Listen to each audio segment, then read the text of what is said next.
If you were here last year for part one of the Science of the Mind, please stand up. If you were here last year, and excuse me, can you guys come this way? Love, because I have the dry erase board's gonna be going. I think this is really important for everybody to be on the same wavelength on a lot of things. Okay, so for those, you guys can sit down. Thank you. It's good to see.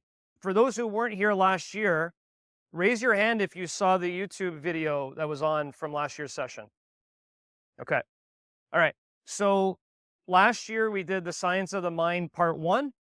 This year we're going to do a small recap of Science of the Mind part one, and then we're going to do Science of the Mind part two, go a little bit deeper. So for the first part, I'm going to go through it pretty quickly because many of you have already heard it, but it's going to be repetition because repetition is the mother of all learning. And then I'm going to go to part two, which is a little bit of a deeper mind of the science of success, not just success in hockey, but success in life, success in business, success anywhere else. It's all up here. Okay, so if you didn't see part one, I would encourage you to go back. It's on YouTube. Go take a look at it under the SPA channel and see the science of the mind.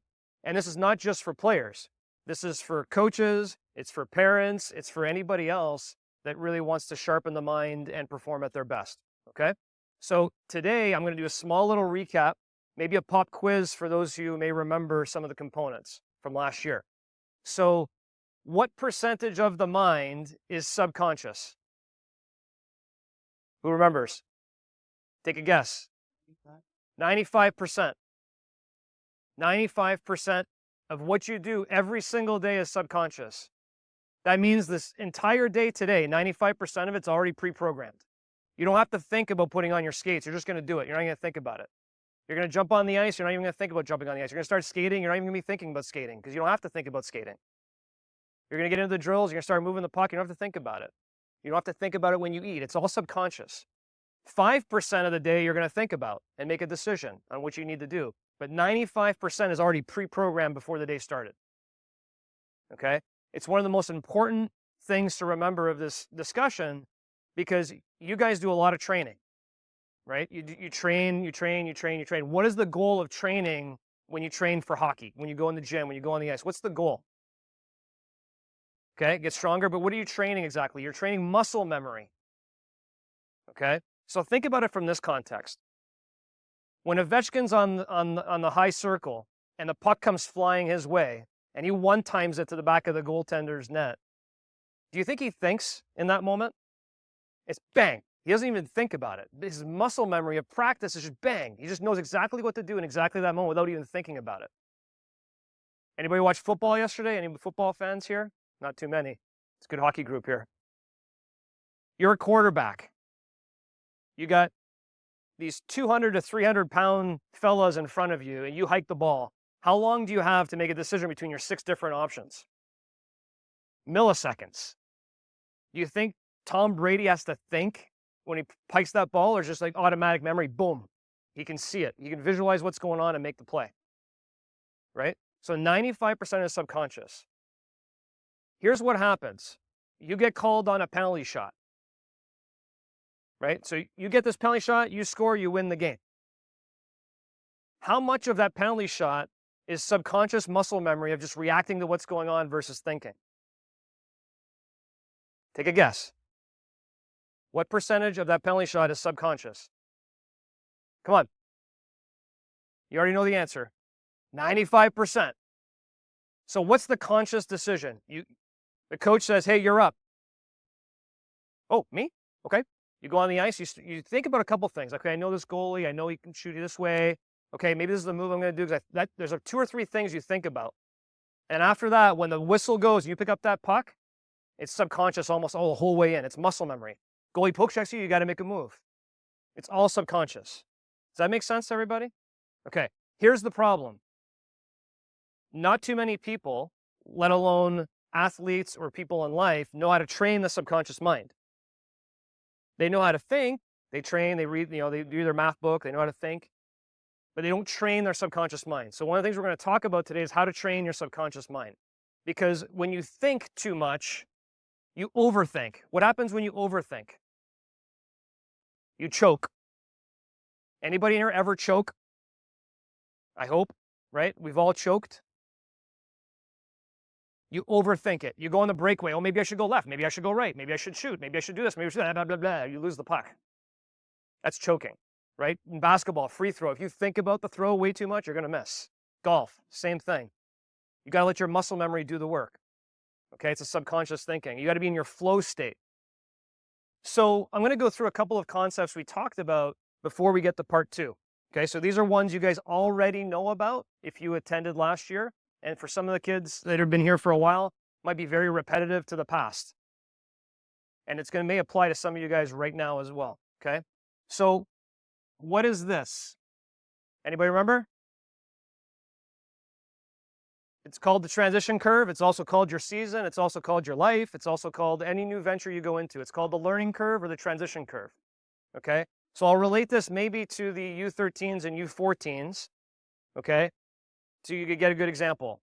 You show up here at the beginning of the season, and it's called uninformed optimism. Okay, you get here, your jerseys are in the locker room, you meet new teammates, this is a lot of fun, it's uninformed optimism. You're very, very excited, but you have no clue why you're excited, but you're just excited because it's all new. Everything feels good, right? Then you start playing your first few games, and guess what happens? You come down here, uninformed pessimism. Ooh, maybe I need to work a little bit harder on this. Maybe my team's not going to be as strong as I thought they were going to be. Maybe my coach doesn't really like me. Blah, blah, blah. You start having all these different thoughts going on in your head, and you're unsure how to process them. Then you go to your first big event, and you get your butt whooped.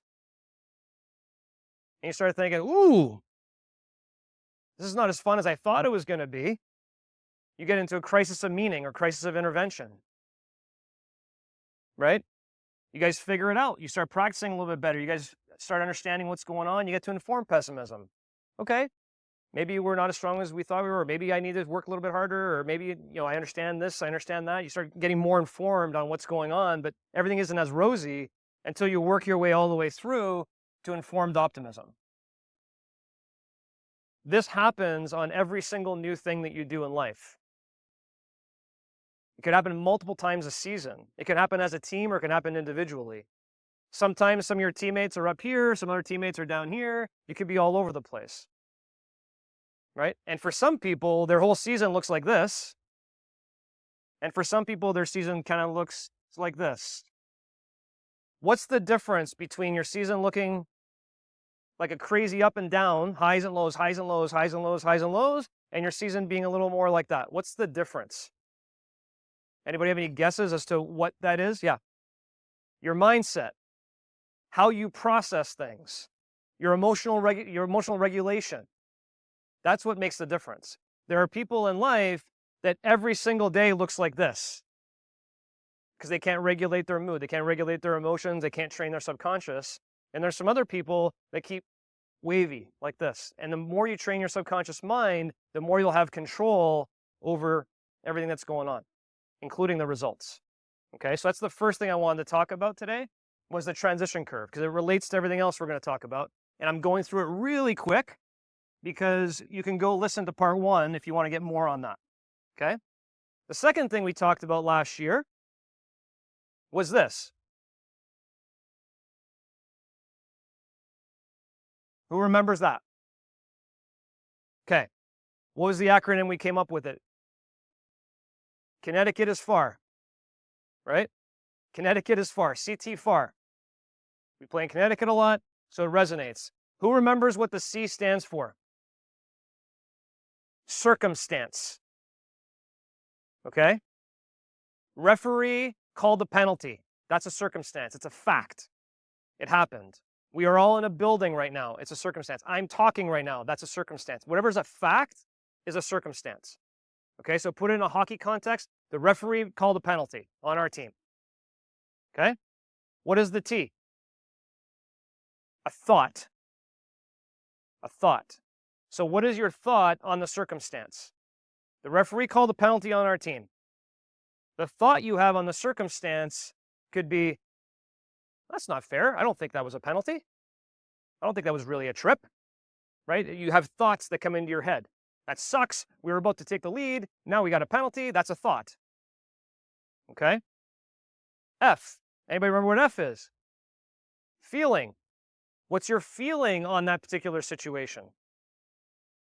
Well, you could have two feelings. You could have a positive feeling or a negative feeling, right? The positive feeling is we're going to go kill this penalty off. We're going to come back and win this game. That's a feeling. Another feeling could be this ref's a homer. He's rooting for the other team. Why is it always us? This really sucks, right? There's a positive and negative feeling you can have. Then there's the action. What's the action? If I say to myself in my head, my feeling is, you know what, we're going to kill this off and go back and win this game. What do you think my action is going to be? I'm going to go out there and block some shots and do whatever I need to do to kill this penalty off, right? What if my action is, ref, you suck. This sucks. Why is it always us? Why are you rooting for the other team? What's my action going to be? I'm going to go out there, my mind's completely out in left field. Probably get scored on, right? What's the result? You see what the result is. Now take this to your own personal situation right now. Think about what's going on with your season. What's the circumstance? So think about it. I'm sure not everybody in this room is on power play 1. I'm sure not everybody in this room is leading their team in scoring. I'm sure not every goalie in this room has stopped every puck coming their way. I'm sure not everybody in this room leads their team in plus minus. So think about your specific circumstance, whatever it may be. So take a second and think about what would that be? What would your circumstance be related to your season currently so far? Okay. Now that you have that locked in, what do you think about that? How do you feel about it? What actions are you doing about it will lead to your result? Okay. So we gave plenty of examples last year. Again, you can go back and listen to it. But if you have a circumstance going on in your life, what you think about it and how you feel about it will dictate your actions. And you can either do it in a positive thought process or a negative thought process. And your actions will be positive or negative. But guess what result you'll have if you go this way or that way? Right? The positive side of things will lead to a positive result. This will lead to a negative result. Does that make sense? So if you go back through this transition learning curve that I'm talking about, and you're here because you're not having a great season so far, or something's not going exactly the way you thought it was going to go, and you have negative thoughts, feelings, and actions around it, how are you possibly going to get back up here? You're not. You're not. What's going to happen is you're going to keep trailing down here the rest of the season, and at the end of the season, your parents are going to say, yeah, we should probably go to a different program because this program, the coach didn't like you and you didn't really get a chance. And so let's go to another program. And then you're going to go to another program and you get another hoodie with a different team because you didn't work your way through it. You didn't work your way through the adversity of CTFAR. Versus you figure out what the right thoughts, feelings, and actions might be. You train harder, you work harder in practice, you be a better teammate, you get skills training, additional skills training to figure out whatever it is. Right? But you have to have the positive side of this to get the positive result. Okay, so that's CTFAR, again, covered last year, and now we're going to go to part 2. So right now, up until this point, everything was covered last year in the session. That was a quick little recap of everything we talked about. Okay, now let's go to part 2. So part 2 is, that's all fine, John. Thank you for the CTFAR and the transition curve, but how do I train this? How do the best athletes in the world, the best entrepreneurs in the world, train their subconscious mind? And I'm going to go through 4 key points today that I do myself, and some of the most powerful people in the world, including the most powerful athletes, do these 4 things. Okay? And you can choose to do them, you can choose to not do them, you can choose to do 1 or 2 of them, you can choose to do none of them. That's really up to you. Whoever wants to take this and do it. And some of you guys may actually be doing a few of these right now. So the first one that I want to talk about is emotional regulation. Okay? So, what happens when something goes wrong? How many of you know a teammate, probably from the past, because that probably doesn't happen in this room, how many of you know a teammate that when they made a bad play, would come back to the bench all pissed off, throwing their stick and getting all pissed off? Anybody ever see that in their hockey career? Okay. That would be an example of poor emotional regulation. Okay? How many of you guys have ever seen this, and I'm sure it doesn't happen here, But the referee makes a bad call. Everybody knows it's a bad call, and the coach loses their shit. How many have ever seen that? Okay. That's poor emotional regulation. How many have ever seen a situation with your parents that something happened on the ice, a bad call, or the coach didn't put little Johnny out or whatever, and they got pissed off and yelled over to the referee or whatever? Ever see a parent lose their, yeah, right? That's poor emotional regulation. You ever see some of the NHL coaches on the bench, not during the Stanley Cup playoffs, but during a regular season, when their team scores? You ever see an NHL coach? You couldn't even tell anything happened. They're like, there's a penalty call on their team. Their emotional regulation is bang. They've learned how to control their emotional state for the ups and downs because they know referees are going to make bad calls. They know their team isn't always going to play great. They know that their team's going to score a goal or two and their team's going to score a goal or two. They don't get up. They don't go like this the whole game. They stay. But so too should the players. You have a bad shift. You have a turnover that happens. They score a goal. Your emotional regulation is the most important thing you could do for your subconscious mind. Because guess what? If you come back to the bench and all you're talking about, oh man, I screwed up. Oh my gosh, my coach's not going to play me. Oh, my parents are going to be pissed at me in the car. Oh, there's a scout in the stand. They saw that. What's going to happen in your next shift? You're going to make another mistake, and another mistake, and another mistake, and another mistake, right? So emotional regulation is, if you have the right emotional regulation, you can train your subconscious mind. You can have the right thoughts, feelings on the CTFAR. If your emotions are all over the place, you're going to lose it. So how many parents have ever told them, if you have something to say, roll your tongue 7 times before saying it? Anybody ever hear that? Maybe that's from when we grew up, not you guys. But any of the coaches and parents ever tell them, roll your tongue 7 times before saying anything? Okay. Why does a parent tell that to a kid? Roll your tongue 7 times before saying anything. Anybody know why? Yeah. So they create some space and time before reacting. Okay. In the business world, one of the things they say is if somebody sends you a nasty email, don't respond until the next day. Why? Because it gives you a chance to calm down. We tell parents all the time, if you have an issue with what's going on, wait 24 hours before talking to the coach, because you're probably hot that something happened. Wait 24 hours to calm yourself down. I'm not saying, guys, that if you make a mistake on the ice, that you shouldn't be upset about it. But you can be upset about it when you go to film review. You can upset about it tomorrow morning. You can kind of figure out what I need to do to work on my game. But in that moment that it happens, you got to regulate your emotions. And what I'm going to ask you guys to do from this point forward for the rest of the week is recognize your emotions. If something doesn't go your way, recognize your emotions and help each other. Because what you sometimes need is a teammate to be like, hey, it's cool. Take it easy. Right? So regulate your emotions. That's key number 1. Key number 2, what are your core beliefs? So what I'm going to ask you guys to do you guys have your phones on you? Okay, everybody pull out your phone. And I want you to go to your notepad. Okay, so go to your notepad, create a new thread, and I want you to list 5 core beliefs you have about yourself. What do you believe about yourself as a hockey player and athlete? What are your core beliefs? Example, I'm a goal scorer. I'm a fast skater.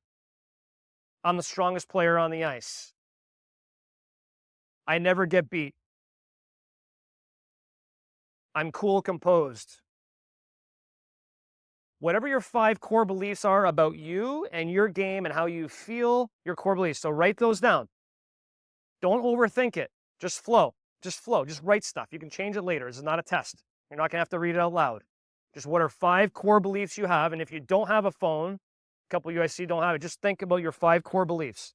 What do you believe about yourself? Okay? As a coach, as a teacher, as a parent, doesn't really matter. Okay, give you a few more seconds to finish that up.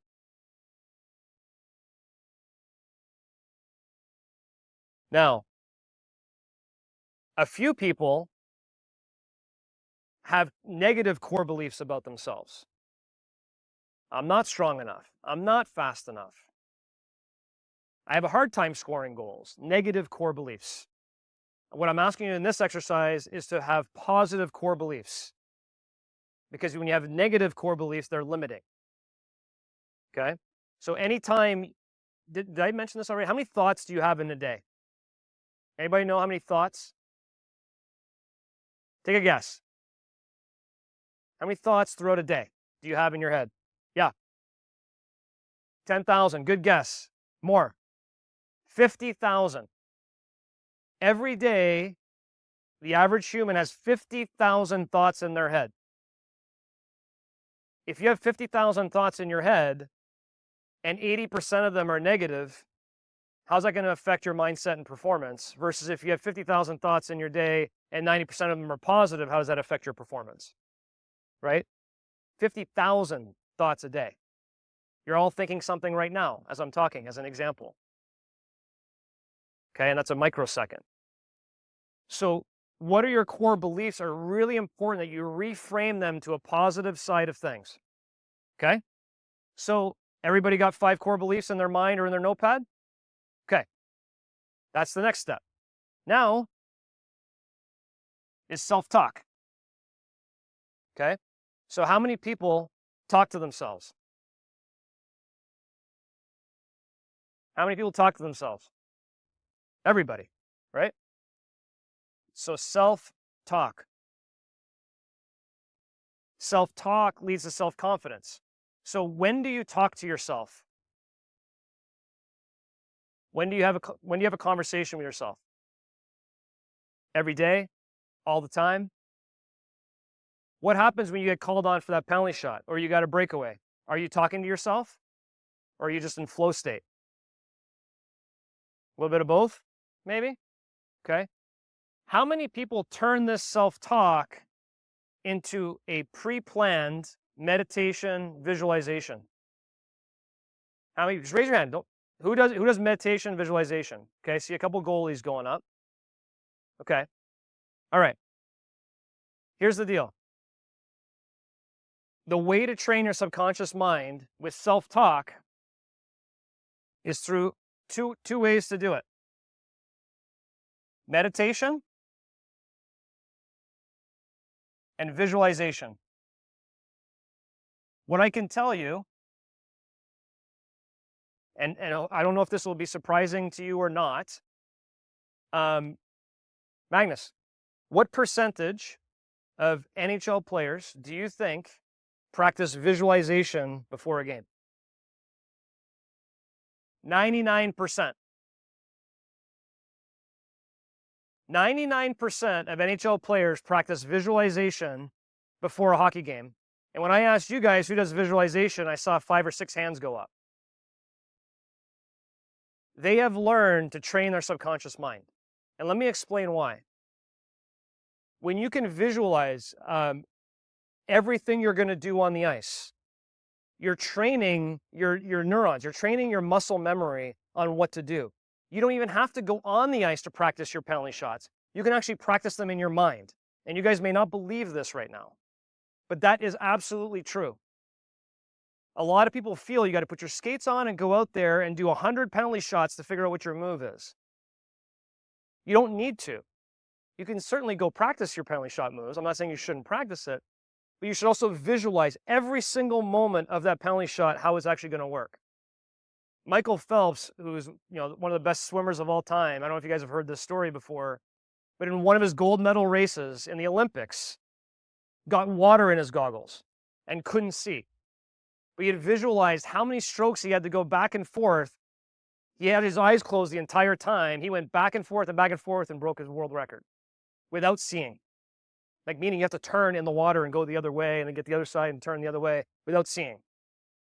Because he had visualized so many times in his practice exactly how many strokes he did the whole race in his mind over and over and over, thousands and thousands of times. He didn't have to see to actually complete the race.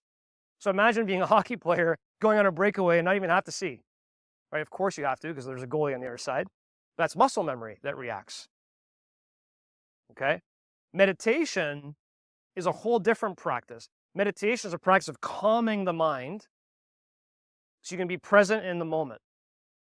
Okay, so when you see a lot of hockey players that are sitting just like you are over there, like hands down like this, headphones on, and they're bobbing their head, right? They're not thinking about, what they had for dinner last night or what their girlfriend's doing today or whatever. They're visualizing their game. So what you do is you take these core beliefs that we just talked about, and you got to implement them into your visualization and meditation. Okay? So we'll run a quick little exercise here. Let's do this. I wasn't going to do it, but I think I'm going to do it. So here's what I want you guys to do. Let me give you an example of what a meditation / visualization would be. And you got to make your own. But let's do a quick example of this. And for those of you who are tired, you just go to sleep if you want. Okay? So first off, I want you guys to gently close your eyes. Get in a comfortable position, but close your eyes for a minute. Okay? We're going to do a little visualization here. Relax your shoulders. Soften everything up. Soften your shoulders. Soften your jaw. Get relaxed. But sit with a purpose. Sit with a purpose. You're here for a purpose. You're visualizing for a purpose. Okay? So now everybody take a big breath through your nose. All the way in, fill your lungs, but hold it. Don't breathe out. Keep holding it. Keep holding it. And now softly exhale through your nose. Softly. Now let's do that one more time. Softly inhale through your nose. Bring it all the way in to the top and hold it. Hold it. Gently release and let everything go. Let go of anything that's happened before you got here this morning, anything that happened before this conversation, and just focus on your breath as you hear what I'm saying. You're going to inhale peace and calm and exhale anything you need to let go. I want you to inhale, bring it in all the way. Inhale strength and resilience, and then out through the nose, let it all go, and be right here, right now. Okay? Right now. I want you to imagine your next big game. Your next big moment. From the warm-up to the moment it starts, I want you to imagine your body moving and excelling in ways you couldn't have imagined. Think about what you're doing. You see that everything is working out in your favor, so anything you want to visualize, you can visualize right now. Effortless flow on the ice. What are you capable of doing? Power, skill, agility. Now I want you all to focus in. You're in all different positions. Focus in on that one area that you will do incredible today. What's going to happen in this game? What is that exact situation, that exact move? And imagine the feeling of succeeding. Replay that again in your mind. That exact same play, that exact same move, replay it.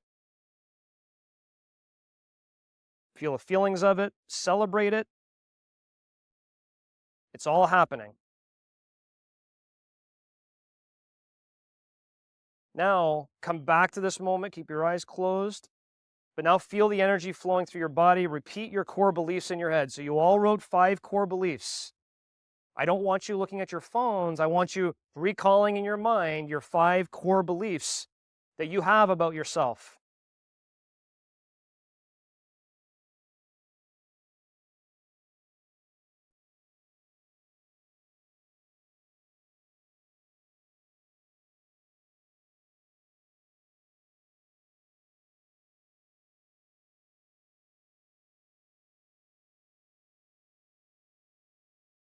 If you see a reflection in your mirror window as you get up from this reflection and you glance at yourself, remind yourself of how strong you are, your potential, your leadership, how you overcome adversity. You don't back down. You never give up. You have respect of your peers. You've never been more ready. And now I'm going to count from 5 to 1. As we count down, I want you to feel yourself coming back to your body and ready to go out and hit the ice. So 5. You've never felt more focused, more energetic, more ready. 4. Coming back into your body and feeling the fire within. 3. Start moving around your fingers, your toes, your head, your neck. You never felt more ready to get the ice. 2. Take a deep breath in again, all the way in through your nose. Hold it, back out through your nose. And now 1, open your eyes and look around. So that was an example of meditation and visualization in the same. If you think about it, if you just meditated, all you would do is breathe and focus on your breathing and don't let any thoughts in. That's what meditation is. You stay in the present with your breathing. When you visualize, you're visualizing what's going on in the future in a positive light.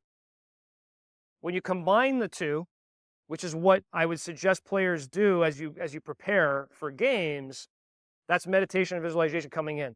Be present, breathe, and then start visualizing everything you're going to be doing on the ice. As an example, I may have shared this last year, but every day that I start, including this one, here's my 2 pages of visualization that I do for myself. And if you were to interview some of the best leaders or entrepreneurs in the world who I learned this from, they do the same. They visualize everything that's going on.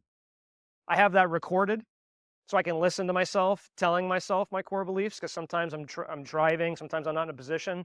You could actually record yourself with exactly what you want to say to yourself and have it in your headphones as you prepare for a game. You could use ChatGPT to come up with your visualization script, right? Write me a script. I'm a hockey player. This is how old I am. This is what I play, or my core beliefs. Write me a visualization script to get me pumped up.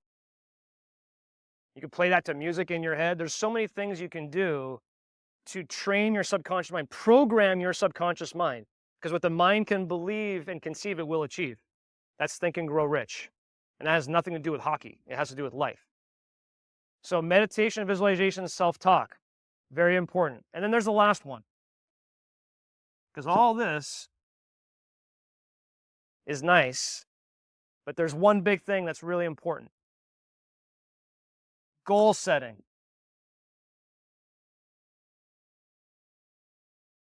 One of the things that I've found at this particular age specifically, but also with people of my age, is they lack in setting goals.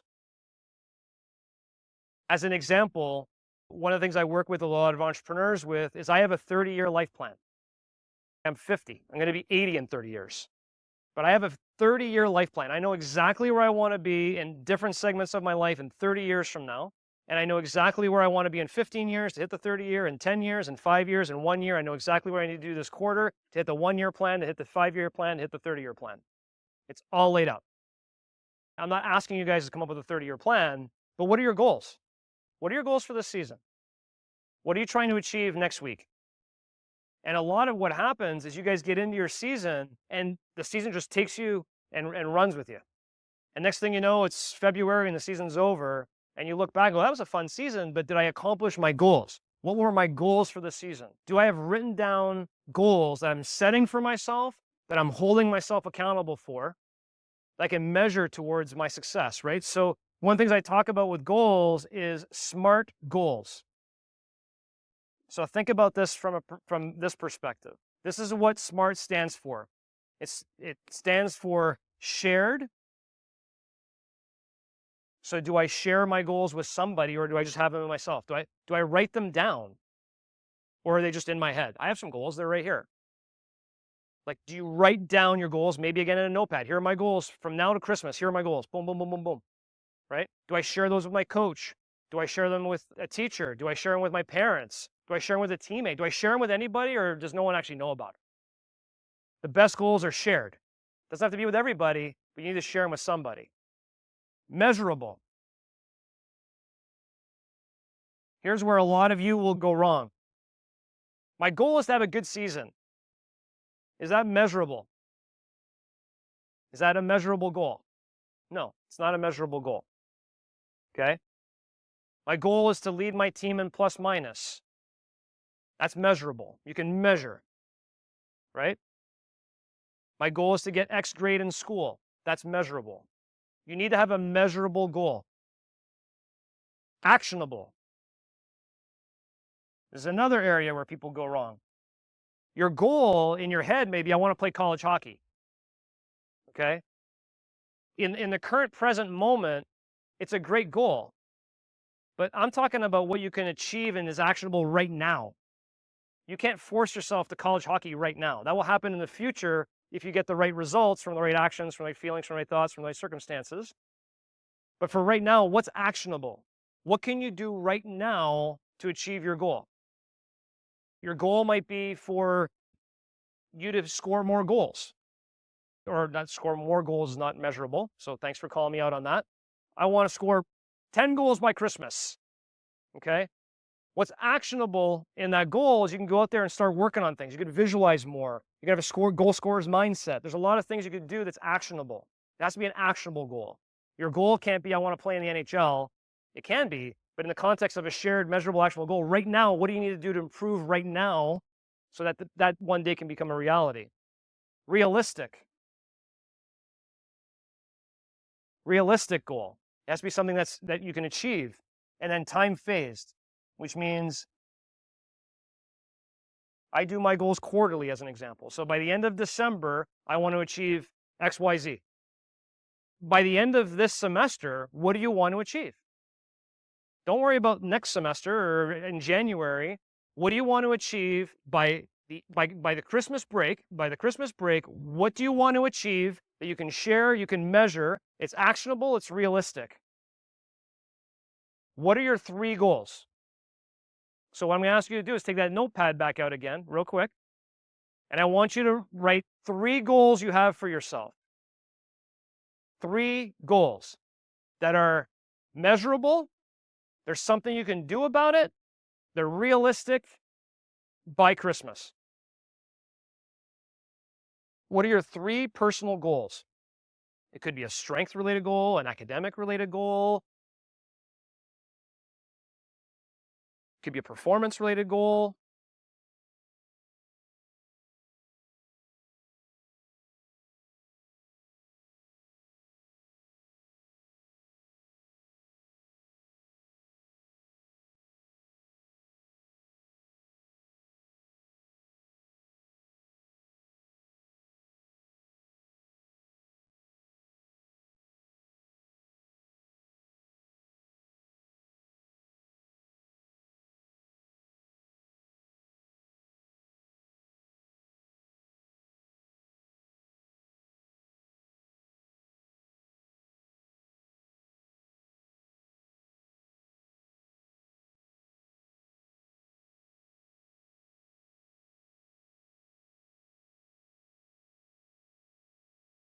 Okay. Here's how this sums up. This is how I bring everything back full circle. When you look at this, where we ended, which is goal setting, if you have SMART goals, you can put them into your visualization and your meditation. How are you going to achieve those goals? You visualize scoring more goals. You visualize yourself doing good in your math test. You visualize yourself working harder in the gym. You visualize it. You get the muscle memory working here. You don't just wait for practice to work on it. You work on it. You don't have to just visualize before games, by the way. You're going to visualize every single day. Before practice, before you get here, on the ride over, whatever. You can visualize. Go in the zone, get in your flow state, and visualize what your goals are, which means you're self-talking to yourself. You're talking to your subconscious mind in a positive, effective manner. You're talking about your core beliefs, which then regulate your mood. And why? Because when this happens, and you execute Connecticut is far, guess what makes this a positive conversation? What makes sure when you have thoughts, feelings, and actions, they're positive? That. You've trained your subconscious mind to think in a certain way that when circumstances happen, your thoughts and feelings aren't all over the place. They're not negative. They're a very positive, directionally focused mind, which will help you achieve ultimately what you guys all want, which is the result. The result that you achieve your long-term goals of being a student athlete, playing college hockey, whatever it may be. It's these things that train your mind for this. Make sense? So there's only one thing that's standing in the way between you and your goals and dreams. What is it? Yourself and the self-talk. What you're telling yourself is what's limiting you. If you train your subconscious mind in the right way, anything's achievable. But what ends up happening is we don't tell ourselves the right things. We don't train the mind, which is the most powerful instrument you have. It's not your hockey stick. I'm sorry to tell you guys that. It's not that $400 stick you buy. It's the most powerful thing you have on the ice. It's this guy. And all the coaches in here could tell you. At some level, everybody's got a good shot. Everybody can skate. Everybody's strong. Everybody's this. Everybody's that. What's the difference? Right there. And that's why 99% of NHL athletes focus on their mind. Good? Have a good rest of the season, boys.